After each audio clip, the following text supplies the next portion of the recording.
के साथ साथ हमारे साथ सचिन पांडे वाराणसी से हमारे संवाददाता जुड़ गए हैं। सबसे पहले राघवेंद्र, आपसे शुरुआत करते हुए अगर उत्तर प्रदेश की बड़ी खबरों की मैं बात करूं तो क्या बड़ी खबरें आज की हैं? राघवेंद्र, आपको मेरी आवाज आ रही है? चलिए राघवेंद्र से फिर से संपर्क साधने की कोशिश करेंगे। राजकुमार, अगर देश और विदेश की बड़ी खबरों की मैं बात करूं तो क्या आज के बड़े अपडेट्स रहने वाले हैं? भारतीय, अगर आज हिंदुस्तान की सबसे बड़ी खबर की अगर हम बात करें तो हिंदुस्तान के लिए एक बहुत बेहतरीन खबर ये है कि जो पहलगांव में 26 जो नागरिक थे, निर्दोष नागरिक थे, जिनकी हत्या कर दी गई थी, उसको लेकर अमेरिका जो है थोड़ा सा नरम हुआ, क्योंकि अमेरिका अभी तक जो है वो कहीं ना कहीं पाकिस्तान की तरफ कहीं ना कहीं झुकता हुआ नजर आता। लेकिन जो टीआरएफ संगठन, जिस संगठन ने इस कांड की जो सहमति थी वो ली, स्वीकृति ली कि हमने इस काम को किया है, उसको प्रतिबंधित किया है। और जो आतंकी संगठन अब तक प्रतिबंधित संगठन हैं, उन संगठनों की सूची में उसका नाम शामिल हुआ है। तो ये भारत के लिए एक बहुत बड़ी खबर है। पिछले लंबे समय से तमाम तरह की परिस्थितियां थी। पहलगांव के बाद जिस तरीके से ऑपरेशन सिंदूर चला, ऑपरेशन सिंदूर के बाद जिस तरीके से पाकिस्तान के साथ युद्ध जैसे हालात हुए और पूरी दुनिया जो है उसमें कहीं ना कहीं इन्वॉल्व हुई और उसमें तमाम तरह की जो कूटनीति, तमाम तरह की जो रणनीति थी, उस रणनीति को किया। और वो रणनीति यही थी कि पाकिस्तान को पूरी दुनिया में बेनकाब किया जाए। 60 से ज़्यादा सांसद हमारे तमाम देशों में गए, 33 से ज़्यादा देशों में जाकर उन्होंने देश का पक्ष रखा और उसका परिणाम अब ये निकला है कि दुनिया के सबसे शक्तिशाली देश अमेरिका ने इस बात को माना है कि ये टीआरएफ जो संगठन है, ये लश्कर तैयबा का जो सहयोगी संगठन है, उस संगठन ने पहलगांव के मामले को जो है वो कहीं ना कहीं उस घटना को अंजाम दिया। तो पाकिस्तान ने भी इस बात को लेकर अभी पाकिस्तान की तरफ से कोई प्रतिक्रिया नहीं आई है, लेकिन हिंदुस्तान ने ज़रूर बाहें पसार के इसका स्वागत किया है, क्योंकि अमेरिका की जो विदेश मंत्री हैं उन्होंने इस बात की आधिकारिक घोषणा की। तो उसके बाद फिर विदेश मंत्री जयशंकर प्रसाद ने उनसे संपर्क किया और दोनों जो विदेश मंत्री हैं उनके बीच में संवाद हुआ और उसके लिए धन्यवाद भी किया गया कि कहीं ना कहीं हिंदुस्तान का जो पक्ष था उसको पूरी दुनिया ने माना और अमेरिका ने भी माना। तो ये दुनिया का मुझे लगता है कि अब आज पूरे देश नहीं बल्कि पूरी दुनिया के लिए एक बड़ी खबर है। उसके अलावा और एक बड़ी खबर की बात कर लें तो इस समय कावड़ श्रवण माह चला हुआ है, सावन का महीना है और उत्तराखंड से चलकर उत्तर प्रदेश के रास्ते राजस्थान, हरियाणा, इन इलाकों में जो कावड़िए जा रहे हैं उनको लेकर भारी सुरक्षा व्यवस्था जो है वो कड़ी कर दी गई है। उसके अलावा अगर मैं बात करूं नोएडा की, तो क्योंकि नोएडा के एंट्री पॉइंट से, नोएडा के रास्ते से चल के जाती है तकरीबन। अगर उत्तर प्रदेश की बात करें तो उत्तर प्रदेश में जो कावड़ है, इस कावड़ का सिलसिला 130 किलोमीटर के आसपास का जो रूट है वो कहीं ना कहीं उत्तर प्रदेश में पड़ता है। तो उत्तर प्रदेश की जो सरकार है उसकी ये प्राथमिकताओं में शामिल है। उसके अलावा गौतम बुद्ध नगर की बात कर लें, दिल्ली और हरियाणा से बिल्कुल सटा हुआ जिला है उत्तर प्रदेश का, बिल्कुल बॉर्डर पर बनता है। वहाँ की जो कमिश्नर है उसने विशेष जो सुरक्षा व्यवस्था है उसके लिए विशेष सुरक्षा दल जो है वो तैयार किए गए हैं, डॉग स्क्वाड लगाए गए हैं। फूड डिपार्टमेंट को इसके लिए तैयार किया गया है कि जितने भी शिविर लग रहे हैं, क्या उन शिविरों में जो खान पान है उस खान पान की व्यवस्था ठीक है, मानकों के अनुरूप है। तमाम जो गुप्तचर विभाग हैं, उसके अलावा वो सामाजिक संगठन है, उन सामाजिक संगठनों की भी इसलिए मदद ली जा रही है कि ताकि किसी तरीके का उपद्रव ना हो, किसी तरीके की घटना ना हो। क्योंकि जब शिव भक्त अपने गंतव्यों के लिए जाते हैं तो इस तरीके की जो सोशल मीडिया पर जिस तरीके की वीडियो आ रही है सामने कि उपद्रव की जो घटनाएं हो रही हैं, उसको लेकर तमाम तरह की मॉनिटरिंग जो है चल रही है। 24 घंटे पुलिस के जो कर्मचारी हैं वो सड़क पर काम कर रहे हैं, सड़कों को पार करा रहे हैं। अगर कहीं सिग्नल है तो उन सिग्नलों को पार कराएं। तो इसके आसपास मुझे लगता है कि शायद आज जो है पूरा एनसीआर घूमता हुआ दिखेगा। उसके अलावा और बात कर लें तो सुप्रीम कोर्ट का एक बहुत बड़ा निर्णय आया है। चांदनी चौक का जो इलाका है वो आवासीय इलाकों में इस समय निर्माण का कार्य चल रहा है और बहुत सारी ऐसी एप्लीकेशंस जो है वो मूव हुई हैं कि जो रिहायशी इलाके हैं, उन रिहायशी इलाकों को औद्योगिक या जो वहाँ पे व्यावसायिक इलाके हैं, जो क्योंकि अगर चांदनी चौक की बात करें तो पूरे हिंदुस्तान का जो है बहुत बड़ा बाज़ार वहीं पर है और तकरीबन 3 किलोमीटर की रीच में ये बाज़ार बसता है। बहुत सघन जो निर्माण कार्य है, बहुत पुरानी बिल्डिंगें बनी हुई हैं, इसको लेकर सुप्रीम कोर्ट ने इसका संज्ञान लिया है और सुप्रीम कोर्ट ने स्पष्ट तौर पर दिल्ली पुलिस को निर्देशित किया है कि यदि एक ईंट भी अगर वहाँ पर निर्माण कार्य के लिए लगती है तो तुरंत गिरफ्तारी की जाए। जाए। किसी भी तरीके से किसी भी हालत में जो आवासीय घर हैं, जो घरों में जो व्यवसाय करना चाहते हैं, जो व्यावसायिक गतिविधियों को बढ़ावा दे रहे हैं, उस क्षेत्र में बहुत सारी जो है पॉपुलेशन, बहुत सारी फ्लोटिंग पॉपुलेशन, पूरे देश का जो बाजार है वो वहाँ से कहीं ना कहीं संचालित होता है। सोने के अगर हम दामों की बात कर लें तो वहीं पर मार्केट है, उसी से सोने के दाम निर्धारित होते हैं। चांदनी चौक का जो इलाका है, कपड़े का बहुत बड़ा बाजार है, सैनिटरी का बहुत बड़ा बाजार है। बिजली की लाजपत राय मार्केट जो है वो एशिया की सबसे बड़ी मार्केट मानी जाती है। तो वहाँ पर निर्माण कार्य जो है, उस निर्माण कार्य को सुप्रीम कोर्ट ने पूरी तरीके से प्रतिबंधित किया है और दिल्ली पुलिस को निर्देशित किया है कि यदि कहीं पर कोई निर्माण होता है, और बहुत स्पष्ट जो आदेश है उसमें बहुत स्पष्ट कहा गया है भारतीय कि यदि कहीं एक ईंट भी लगती है तो तुरंत गिरफ्तारी करें। तो इनके आसपास मुझे लगता है कि शायद ये बड़ी खबरें रहेंगी। उसके अलावा स्कूलों को धमकी मिलने के जो मामले चल रहे हैं उसमें इन्वेस्टिगेशन लगातार चल रही है। जो गुप्तचर विभाग हैं, जो हमारी सुरक्षा एजेंसियां हैं, उन सुरक्षा एजेंसियों को हिदायत दी है कि किस तरीके से ये जो शिकायतें आ रही हैं, ये जो इस तरीके की धमकी आ रही हैं, उन्हें गंभीरता से लिया जाए और उन पर तुरंत जो कार्रवाई है, तुरंत जो एक्शन है, तुरंत जो निगरानी है वो की जाए। ठीक है। पूरे उत्तर प्रदेश की बड़ी खबरों का रुख करने से पहले सचिन पांडे का रुख कर ले रही हूँ वाराणसी के साथ। अगर वाराणसी की बात करें सचिन, तो क्या बड़ी खबरें आज की बात कहूँ तो 80 के 80 जो घाट है वो पूरे गंगा में डूब चुके हैं।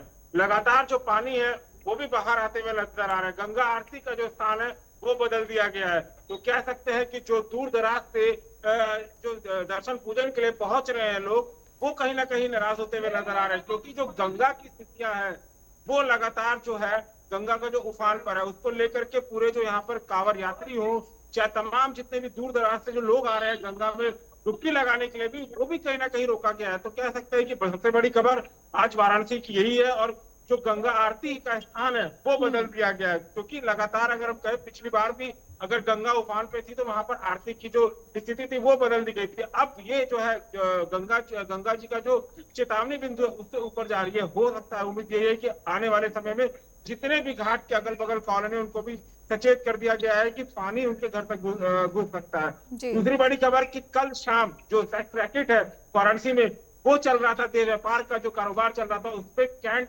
एसएचओ, डीसीपी और तमाम जितने थाने के जो लोग थे उन्होंने छापा मारा। कई ऐसे जो लोग थे वो उसके अंदर पकड़े गए।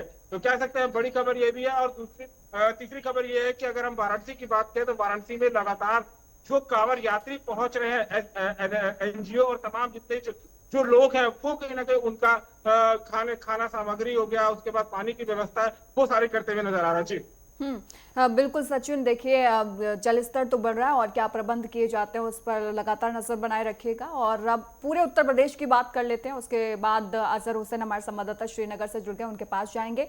लेकिन उससे पहले राघवेंद्र, अगर उत्तर प्रदेश की बड़ी खबरों की मैं बात करूं तो क्या बड़ी खबरें आज की?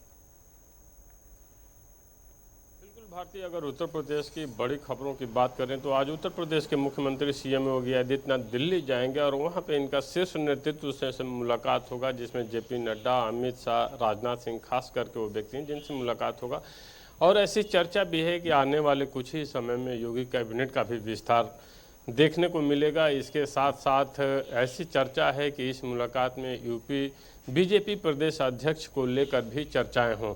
वहीं हम कांवड़ यात्रियों की बात कर लें तो जिस तरह से पूरे उत्तर प्रदेश में कांवड़ यात्रा चल रही है, पश्चिमी यूपी से काफ़ी सुखद तस्वीरें देखने को मिल रही हैं।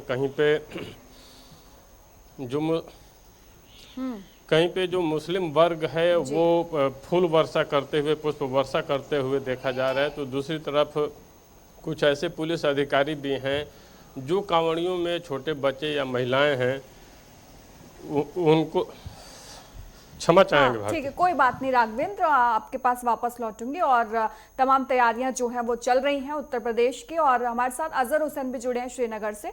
अजहर, अगर मैं जम्मू कश्मीर की बड़ी खबरों की बात करूं तो क्या बड़ी खबरें आज की है?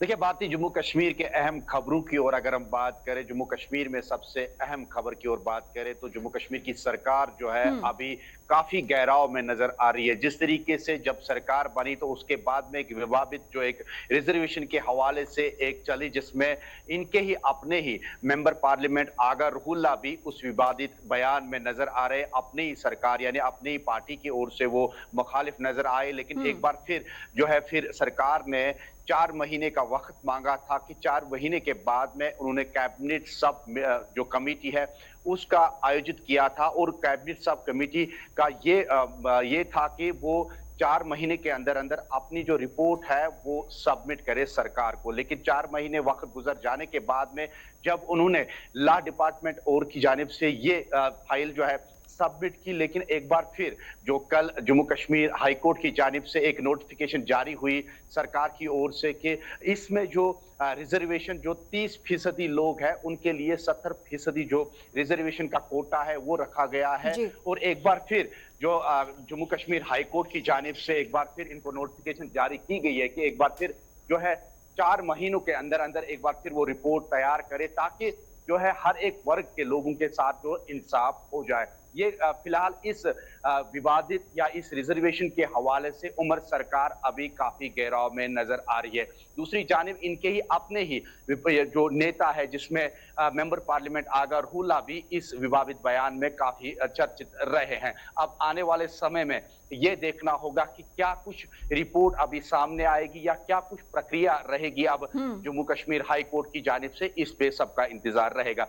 दूसरी ओर अगर अहम की खबर बात करें, काउंटर इंटेलिजेंस कश्मीर की जानिब से आज सुबह तकरीबन 12 लोकेशंस पे जो है छापामार कार्रवाई अंजाम दी गई, जिसमें नॉर्थ कश्मीर, सेंट्रल कश्मीर और साउथ कश्मीर के पुलवामा इलाके में भी ये जो टीम है ये नमूदार हुई और इनके साथ में जम्मू कश्मीर पुलिस और सीआरपीएफ मिलके जो है छापामार कार्रवाई अंजाम दी। और इसी तरीके से बडगाम, श्रीनगर और गांदरबल के इलाके में ये टीम जो है दिखाई दी। कहीं ना कहीं जो टेरर फंडिंग को लेके या जो टेररिस्ट को बढ़ावा देते हैं उनके घरों को जो है छापामार कार्रवाई अंजाम दी गई। और साथ ही साथ जो ऑलरेडी जो एफआईआर चल रहे हैं, जो चल रही है, इन्वेस्टिगेशन चल रही है, उसकी भी ये एक कड़ी मानी जा रही है।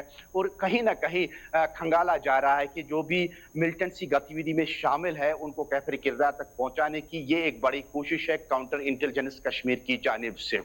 तीसरी अगर अहम खबर की अगर बात करें, प्रदेश कांग्रेस कमेटी जम्मू कश्मीर की इकाई की जानिब से 3 रोजा जो प्रोटेस्ट रैली है वो निकालने के आड़ में है। और अभी थोड़ी देर के बाद में जो जम्मू कश्मीर के हेडक्वार्टर यानी प्रदेश कांग्रेस कमेटी के जो हेडक्वार्टर है वहां से एक मार्च निकलेगा और ये मार्च जो है ड्यूकॉम ऑफिस तक जाएगा। और इनका साफ और स्पष्ट ये कहना है कि वो स्टेटहुड को लेके अपना जो मार्च है वो जारी रखेंगे। और ये मार्च जो है वो 3 दिन तक मुख्तलिफ इजला में, चाहे साउथ कश्मीर, नॉर्थ कश्मीर या सेंट्रल कश्मीर में ये करेंगे ताकि जो जम्मू कश्मीर को जो स्टेटहुड का जो दर्जा है वो वापस मिल जाए। कहीं ना कहीं कांग्रेस भी और सिक्योरिटी फोर्सेस भी अलर्ट मोड में है।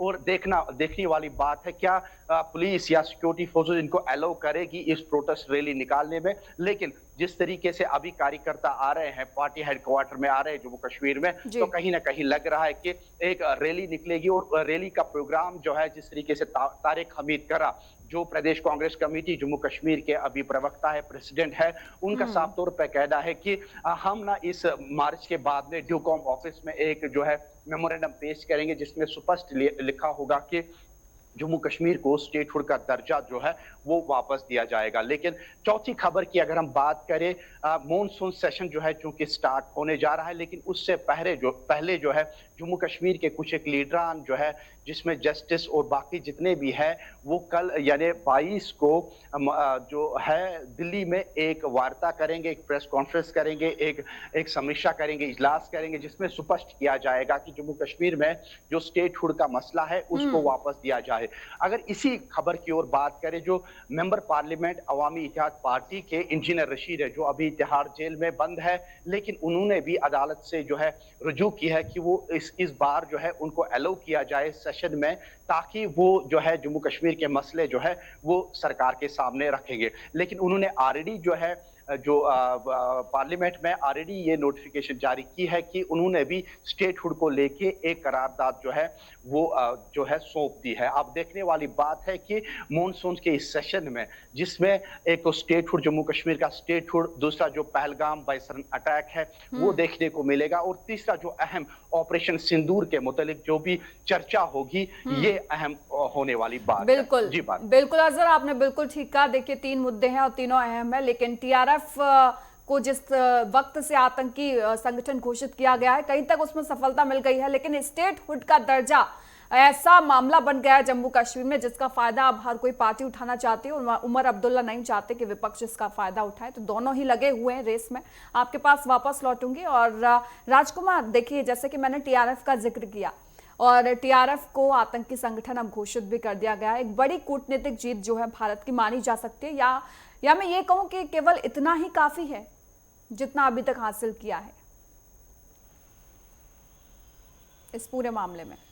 बेसिकली अगर इस पूरे प्रकरण को देखा जाए, पूरे मामले को अगर देखा जाए, तो बहुत गंभीरता से हमें बहुत सारा इतिहास के पन्नों को पलटना होगा। भारतीय जिस समय पहलगांव का मामला हुआ और वहाँ पर निर्दोष लोगों को मारा गया, जिसमें एक व्यक्ति जो था वो विदेशी भी था और अमेरिकी जो नागरिक था वो भी था, तो दर्द जो है वो कहीं ना कहीं तब पता लगता है कि जब खुद पर चोट लगती है। और तमाम जो परिस्थितियां हैं, उन परिस्थितियों में अगर ट्रंप की बात करें, जिस तरीके का ट्रंप और अमेरिका का इस पूरे सिंदूर जो हमारा ऑपरेशन चला, इसके बीच जिस तरीके से पाकिस्तान के साथ हमारे हालात हुए और जिस समय उनका आतंकी पैडों को ध्वस्त किया जा रहा था, उसके बाद जिस तरीके की चौधराहट करने का प्रयास किया गया, वो शायद अमेरिका के लिए ठीक नहीं था। लेकिन अपनी गलती का एहसास कर लेना ये बड़ी बात होती है। और टीआरएफ को आतंकी संगठनों की जो प्रतिबंधित आतंकी संगठन हैं उनमें शामिल करना, ये हिंदुस्तान की बहुत बड़ी जीत है। क्योंकि हिंदुस्तान पहले दिन से और ये कह रहा है, मतलब पिछले 40 वर्षों से एक बात को दोहराता आ रहा है हिंदुस्तान, कि अमेरिका या जितने भी शक्तिशाली देश हैं उनको इस बारे में मंथन, चिंतन, मनन करना चाहिए कि यदि आतंकवाद से हिंदुस्तान पीड़ित है तो आने वाला समय कहीं ना कहीं उनके लिए भी घातक होगा। और अमेरिका ने जिस तरीके से ट्विन टावर उनके गिराए गए, जिस तरीके से आतंकी हमले हुए, शायद मुझे लगता है कि दुनिया का कोई देश ऐसा होगा जो आतंकवादियों के जो मंसूबे हैं उन मंसूबों से ना जूझ रहा हो। लेकिन क्योंकि हिंदुस्तान उसकी पहल करता है, हिंदुस्तान उसको मुखर तरीके से, हिंदुस्तान का जो प्रबंधन है, हिंदुस्तान की जो सरकार है उसको प्रबंधन तरीके से रखती है। जिस तरीके से 60 से ज़्यादा सांसदों को 30 से ज़्यादा देशों में भेजा गया, उनको भेजने के पीछे यही रणनीति थी कि पूरी दुनिया को ये बताया जाए कि पाकिस्तान हमेशा आतंकवाद को पोषित करता है। टीआरएफ जैसे संगठन जो हैं, क्योंकि लश्कर तैयबा जैसे संगठन जो हैं वो पहले से प्रतिबंधित है, अब उनकी जो सब लीड करने वाले जो संगठन हैं वो टीआरएफ के तौर पर सामने आ रहे हैं। और ये टीआरएफ जो संगठन है ये भी प्रतिबंधित होना चाहिए। और जिस तरीके से इसको प्रतिबंधित किया है, इसको पूरी दुनिया में निश्चित तौर पे इसमें हिंदुस्तान की कूटनीतिक और रणनीतिक मतलब जो उसको कहेंगे तो तरीका, है, लेकिन इतना ही काफी नहीं है। अभी आगे और कदम जो है वो इसमें देखने को मिल सकते हैं। बिल्कुल राजकुमार, आपके पास वापस लौटूंगी। हमारे साथ हमारे अयोध्या से ब्यूरो चीफ प्रशांत शुक्ला भी जुड़ गए हैं। अगर अयोध्या की बात करूं प्रशांत, तो क्या बड़ी खबर है आज की?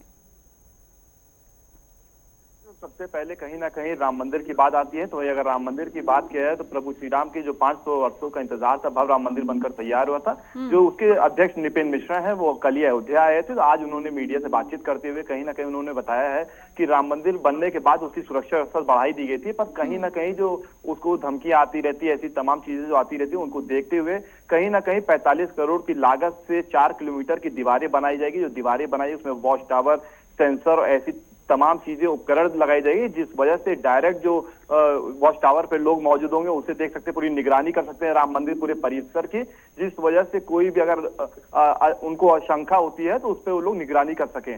और वहीं अगर बात किया है तो राम मंदिर, उन्होंने साफ तौर पर यह भी कहा है कि 2025 दिसंबर तक कहीं ना कहीं राम मंदिर का पूर्ण कार्य पूरा हो जाएगा। भव्य राम मंदिर बनकर तैयार जो है, उसके श्रद्धालु जो पूर्ण तरीके से उसको देखना चाहते हैं, वो भी जो उसका इंतजार है वो भी खत्म होते हुए दिखाई देगा। वहीं अगर बात करें तो उन्होंने साफ तौर पर यह भी कहा है कि जो ऊपर गुंबज लगाए गए हैं उस पे और जो 4 मुख्य द्वार बनाए जा रहे हैं उनके नामकरण भी करे जाएंगे। उनके जो नामकरण करने के बाद ही जो वहां पे लाइटिंग के टेंडर निकाले जा रहे हैं, टेंडर किसी कारण जो थे वो प्रॉपर लाइटिंग, जिस वजह से लोग बोलते हैं कि अगर मंदिर में आते हैं तो कहीं ना कहीं एक शांतिपूर्ण वाली फीलिंग आनी चाहिए। ऐसी तमाम चीज को देखते हुए, राम मंदिर को देखते हुए कहीं ना कहीं उत्तर प्रदेश के मुख्यमंत्री योगी आदित्यनाथ और जो देश विदेश के जो उनके भक्त हैं राम मंदिर में आ रहे हैं, चाहे कोई भी हो, तो उसमें वो लोग चाह रहे हैं कि ऐसी लाइटिंग करें जिस वजह से अगर आम जनमानस पहुंचे तो जो काल्पनिक जो लोग प्रभु श्री राम 500 वर्षों के इंतजार था कि राम मंदिर ऐसा बन के तैयार होगा, तो कहीं ना कहीं उसकी लाइटिंग ऐसी की जाए, उस मुख द्वार की लाइटिंग की जाए, लोग आराम से वहां पे बैठे, उनको फीलिंग्स आए, उस समय पूजा पाठ कर सके। वहीं अगर बात की है अयोध्या में, तो अयोध्या में कहीं ना कहीं जो कांवड़ यात्रा की सुरक्षा व्यवस्था की भी तमाम निगरानी के लिए व्यवस्था की जा रही है, क्योंकि कहीं ना कहीं जो वाराणसी हो गया, हरिद्वार हो गया, ऐसे तमाम चीज जो लोग जल लेकर, या फिर यहाँ के जो पवित्र प्राचीन मंदिर है जैसे नागेश्वर नाथ हो गया, जिसमें प्रभु श्री राम के लड़के लव कुश ने इसका इनॉग्रेशन किया था, इसके मूर्ति को स्थापित किया था, उसमें ऐसे लोग वहां पे जल लेकर चलते हैं। तो जब यहाँ पे लोग जल लेकर चले, उनके लिए भी कहीं ना कहीं तैयारियां की गई है, जिस वजह से जो यहाँ पे माहौल है वो अच्छे तरीके से सारी चीजें रहे। और वहीं अगर बात की है यहाँ पे सुरक्षा व्यवस्था की, तो कहीं ना कहीं जो अयोध्या के एसएसपी डॉक्टर ग्रोवर हैं, ये पहले गोरखपुर मुख्यमंत्री योगी आदित्यनाथ के इलाके में थे, उनके पास से 3 साल वहां पे कार्य किए, कहीं ना कहीं उच्चतम अच्छे कार्य की वजह से इनको अयोध्या भेजा गया है, जिस वजह से राम मंदिर हमेशा रेड अलर्ट के एरिया में भी रहता है, येलो जोन एरिया में भी रहता है, उसके लिए इसीलिए इनको यहाँ भेजा गया। कहीं ना कहीं जो मुख्यमंत्री योगी आदित्यनाथ जीरो टॉलरेंस की बात करते हैं, उस पर खड़े उतरे हैं। प्रतिदिन कहीं ना कहीं हर जगह का उत्तर, जैसे अयोध्या के जो आसपास के जिले हैं उनको लेकर और अयोध्या में को लेकर जो आईजी रेंज है, आईजी अयोध्या में बैठते हैं, कहीं ना कहीं जो आसपास के 5 जिले हैं, चाहे वो अंबेडकर नगर हो गया, बाराबंकी हो गया, सुल्तानपुर हो गया, अमेठी हो गया, अयोध्या गया, वो निगरानी कर रहे हैं। और जो डॉक्टर ग्रोवर एसएसपी अयोध्या के हैं, तो जो डॉक्टर ग्रोवर के द्वारा हर एक जगह पे प्रॉपर निगरानी की जा रही है। रात में सिविल ड्रेस में कहीं पहुंच जा रहे हैं, जिस वजह से जो पुलिस बल है वो प्रॉपर तैनात रहे, किसी भी जनमानस को दिक्कत हो, ऐसी कोई भी चीजें अयोध्या में ना हो। और प्रतिदिन वो हिस्ट्री शीटर जो है उनकी भी निगरानी कर रहे हैं, उनकी हिस्ट्री शीटर को खोलकर उस पर भी कार्रवाई करते दिखाई दे रहे हैं जीरो टॉलरेंस के ऊपर। बिल्कुल प्रशांत, देखिए जीरो टॉलरेंस की नीति पर काम तो चल रहा है, लेकिन अभी भी डाटा जो है वो कुछ और ही बयां करता है। लेकिन हाँ, ये भी सच है कि जो योगी सरकार है वो लगातार इस राह में आगे बढ़ती हुई नजर आ रही है। राघवेंद्र, देखिए आपने भी बहुत बड़ी खबरें आपने बताई कि जिस तरीके से छांगुर बाबा का मामला जो है अभी छाया हुआ है, उसके बाद विपक्ष की अगर मैं बात करूं तो 2027 की सतह वो तैयार करने की तैयारियों में लगा हुआ है, लगातार आरोप प्रत्यारोप का दौर जारी है। लेकिन दूसरी तरफ जो बीजेपी सरकार है वो भी विकास के एजेंडे के साथ आगे बढ़ती हुई नजर आ रही है। जहां हम चंदौली का दौरा देख लें सीएम योगी आदित्यनाथ का, या वाराणसी का दौरा देख लें। मौसम की अगर मैं बात कर लूं राघवेंद्र, तो मौसम का क्या हाल है, क्या अपडेट उसको लेकर? बिल्कुल भारती, एक तरफ उमस भरी गर्मी है तो दूसरी तरफ जो बाढ़ की स्थिति देखने को मिल रही है वो भयावह है, क्योंकि क्षमा चाहेंगे बात। बिल्कुल, देखिए अब अपडेट जो है वो लगातार लेंगे। और राजकुमार, मौसम को लेकर ही मैं आपके पास आना चाहूंगी, मौसम को लेकर क्या अपडेट आपके पास है? देखिए 5 दिन का अलर्ट जो है वो पूरा घोषित हुआ है। उत्तराखंड और उत्तर प्रदेश भी उसमें शामिल है, राष्ट्रीय राजधानी क्षेत्र में भी, क्योंकि कल भी जिस तरीके से बारिश हुई, तकरीबन 2 घंटे के आसपास जो बारिश हुई, उससे जल भराव की स्थिति बनी। आज भी बारिश होने की संभावना, लेकिन इस समय जो है वो चिलचिलाती हुई धूप जो निकल रही है, उससे लोगों को जो है कहीं ना कहीं परेशानी हो रही है, क्योंकि ज़मीन के अंदर से जो गर्माहट है वो निकल रही है, धूप जो है वो बहुत बेहतर तरीके से निकल रही है, लेकिन हवा कहीं ना कहीं राहत दे रही है। और आज भी बारिश होने की संभावना, अगले 5 दिन का अलर्ट है। लेकिन भारतीय, क्योंकि मौसम विभाग ने जिस तरीके से हिदायत दी है कि पहाड़ की तरफ जाने वाले जो रास्ते हैं उन रास्तों का कम से कम उपयोग करें, जिस तरीके से भूस्खलन की स्थिति बन रही है, उसको लेते हुए तमाम जो परिस्थितियां हैं, आदमी को अपनी सेफ्टी जो है वो कहीं ना कहीं खुद ही करनी पड़ेगी। लेकिन अगले 5 दिन तक बारिश की संभावना है। एक और बड़ी खबर है, क्योंकि 21 तारीख को से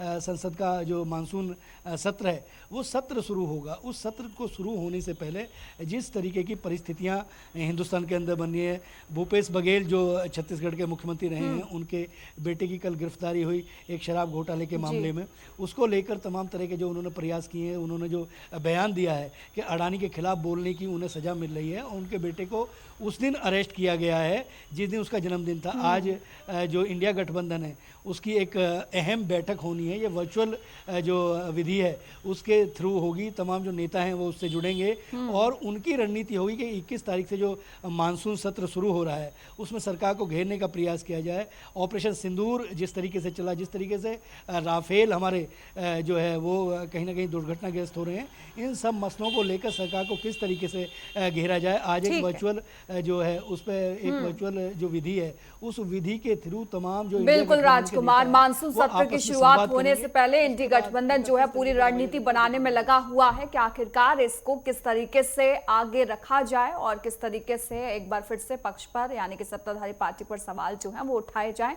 आप सभी का बहुत बहुत धन्यवाद।